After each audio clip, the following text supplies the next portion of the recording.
बिस्मिल्लाहिर्रहमानिर्रहीम। अस्सलामुअलैकुम वरहमतुल्लाहि वबरकातुहू। दोस्तों, पेश खिदमत है हाजत का वजीफ़ा, हज़रत मूसा अलैहिस्सलाम की दुआ। हज़रत मूसा अलैहिस्सलाम की दुआ ये उस वक्त उन्होंने की जब वो मिस्र से निकले और मदियन की तरफ उन्होंने कूच किया। सफ़र के दौरान जब उनके पास सब कुछ ख़त्म हो गया, खाने पीने के लिए कुछ नहीं था, तो उन्होंने ये दुआ पढ़ी थी, रब्बी इन्नी लिमा अंज़लता इलैया मिन खैरिन फ़कीर। ये अल्लाह पाक ने ही ज़ाहिर तालीम उनको की कि ये दुआ आप मांगो, और उसके बाद उनके लिए हर चीज़ का बंदोबस्त हुआ। उनको खाना भी मिला, उनको काम भी मिला, उनको रहने के लिए घर भी मिला, और उनको बीवी भी मिली, सब कुछ मिला। तो ये दुआ जो है ना, इसके पढ़ने के बजाय पहले भी मैं आपको बता चुका, और मैंने ये आपको अर्ज किया था कि रिश्ते के मामले में भी ये दुआ बहुत ज़बरदस्त, जो अगर रिश्तों की बंदिश हो, बच्चे बच्चियों के लिए अच्छा रिश्ता ना मिल रहा हो, तो उसमें भी बहुत ज़्यादा काम करती है। अब मैंने इसको हाजत का वजीफ़ा इसलिए बोला कि हाजत कोई भी हो सकती है। किसी को जॉब की हाजत हो सकती है, किसी रोटी पानी की हाजत हो सकती है, किसी कपड़ों की हाजत हो सकती है, किसी को कारोबार की बंदिश हो, उसको हटाने की हाजत हो सकती है, किसी को बच्चे को पास होने के लिए इम्तिहान में अच्छे नंबर लेने की हाजत हो सकती है।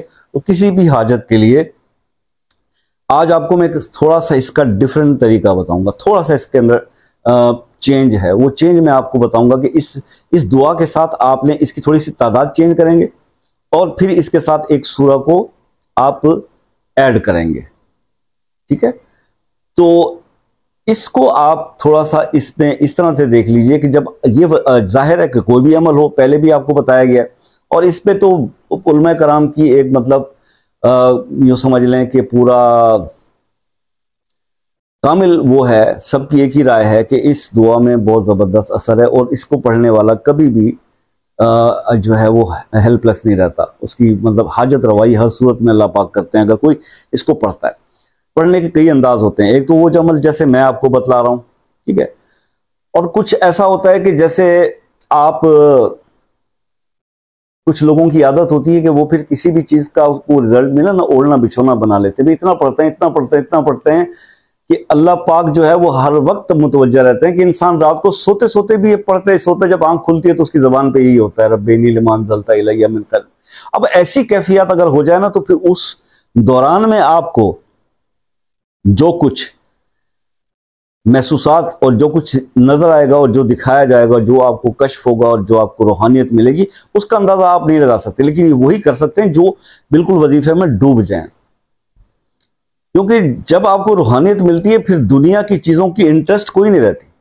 दुनिया में तवज्जो खत्म हो जाती है बंदे की जब वो रूहानी सफर में निकलता है, या जब अल्लाह के कुर्ब के लिए निकलता है। क्योंकि दीन और दुनिया इकट्ठी तो चल नहीं सकती। दुनिया को छोड़ेंगे, दुनिया हाथ से जाएगी, तो आपको फिर दीन मिल जाएगा। ठीक है ना। तो बस बात वही है कि जब दौलत हाथ से निकल जाए ना, यहाँ दुनिया में तो हम समझते हैं गरीब हो गए, और ये दौलत अगर दिल से निकल जाए ना, तो फिर क्या होता है, बंदा वली बन जाता है। तो ऐसे अल्लाह के वली होते हैं। एक बादशाह था, शिकार करने के लिए गया हुआ था, तो शिकार के दौरान उसको सांप ने डस लिया। वहां से एक कुछ मलंग दरवेश गुजर रहा था, तो जब वो तड़प रहा था बादशाह, तो उसने बादशाह को देखा तड़पते हुए। लोग इधर उधर उसके जो हरकारे थे वो भाग रहे थे, कुछ जंगल से कुछ जड़ी बूटियां कुछ तलाश कर रहे थे कि लगाएं उसको आराम आए। उस दरवेश ने ना उसकी बादशाह की टांग पर थूक दिया। जो उनका तबीब साथ बैठा हुआ, तो उसने इसकी हरकत देखी। खैर, अपनी परेशानी में थे, वो दरवेश आगे निकल गया थूक कर। तो तबीब साहब उनकी बादशाह की टांग को, उस थूक को रुमाल से साफ करने लगे। जब साफ करने लगे और वो उस पर मसला उन्होंने साफ करने के लिए, तो पता यह चला कि वो जो टांग जहर से नीली हो रही थी सांप की, वो ठीक होना शुरू हो गई और दर्द खत्म हो गया। बादशाह को आराम मिला, तो बादशाह ने कहा उसको ढूंढो फकीर, वो कौन है, किधर है। खैर, रात गुजर गई। सुबह उन्होंने पूछा कि वो किधर है, दरवेश लेके आओ। वो जी उन्होंने कहा वो फला गांव के कोने पे था, हम उसको ले आ रहे हैं, सिपाही ले आए, पकड़ के ले आए। उसको पेश किया गया बादशाह के सामने। बादशाह ने उससे कहा कि आप कि कल हम उस हरकत से गुस्से में थे, लेकिन आपकी वजह से हमें शफा मिल गई, तो हम आपकी खिदमत करना चाहते हैं। उसके लिए ये हम आपको कुछ पोशाक और घोड़े ये आपको इनायत करना चाह रहे हैं। उन्होंने कहा जी कि अगर आप ये घोड़े और पोशाक मुझे इनायत करेंगे, तो फिर इनके घास वास का कौन बंदोबस्त करेगा। उन्होंने कहा ये भी ठीक है। और बादशाह ने कहा इनको आपको घास वगैरह के लिए कुछ खिदमतगार भी साथ दे दिए जाएंगे इंशाल्लाह, इनके साथ हम आपको कुछ खिदमतगार भी देंगे। तो दरवेश ने अर्ज किया कि हुजूर खिदमतगार जो देंगे, घोड़े भी होंगे और सब कुछ होगा, तो मैं रहूंगा किधर? बात तो सही थी। उन्होंने कहा जी रहने के लिए आपको एक महल दिया जाएगा आलिशान, हम महल भी देंगे आपको। उन्होंने कहा अच्छा। उन्होंने कहा जी जब आप रिहाइश के लिए हमें मतलब महल दे देंगे तो क्या मैं वहां पे अकेला रहूंगा इतने बड़े महल में? अब बादशाह ने कहा कि नहीं नहीं, हम अपनी बेटी की शादी आपके साथ कर देंगे, फिर आप उनके साथ वहां पर खुश रहना। क्योंकि वो तो उसका मोहसिन था, वो दरवेश जो था, और बादशाह उसको हर तरह से किसी ना किसी तरीके से नवाजना चाहता था। तो उसने कहा जी जब आप अपनी बेटी की शादी मुझसे कर देंगे तो फिर हमारे बच्चे भी होंगे।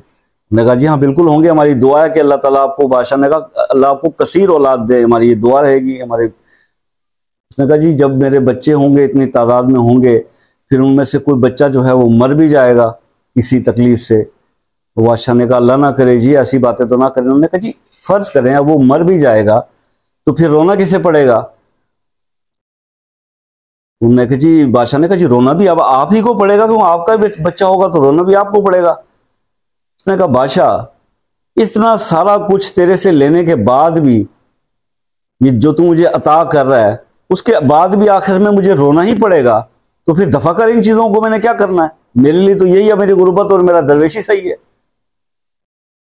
एक लम्हे में एक फकीर ने, एक दरवेश ने एक बादशाह को सबक सिखा दिया कि ये सब कुछ दुनिया की चीजें हासिल करके ही, मतलब तुमने एक बहुत बड़ा इंसान बन जाना है, बहुत अमीर बन जाना है, बहुत कोई मुल्क का बादशाह बन जाना है, अमीर और कबीर बन जाना है, तो फिर आखिर एकदम जाना तो कब्र में ही है ना। तो फिर सब कब्र की फिक्र कर लें भाई, ये सब कुछ क्या करना है, जो सब कुछ यहीं रह जाना है, किसी ने साथ लेके नहीं जाना, उसकी फिक्र बहुत ज्यादा है।